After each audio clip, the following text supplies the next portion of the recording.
5 AM, boliche. Una joven a la espera del acercamiento de alguien. De la nada, un grupo de chicas.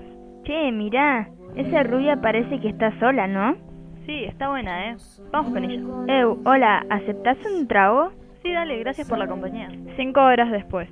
A causa de que la drogaron y violaron, la joven despierta en el banco de una plaza gracias a una señora que le dice: Señorita, ¿se siente bien? ¿Qué pasó? ¿Dónde estoy? No lo sé, iba de paseo y cuando te vi me preocupé. Señora, mi nombre es Julia. ¿Cómo es su nombre? Necesito que alguien me lleve a mi hogar. Me llamo Natalia. Yo te puedo llevar a tu casa. Al llegar Julia a su casa, llamó por teléfono a su mejor amiga que vivía en otra ciudad y le contó lo sucedido.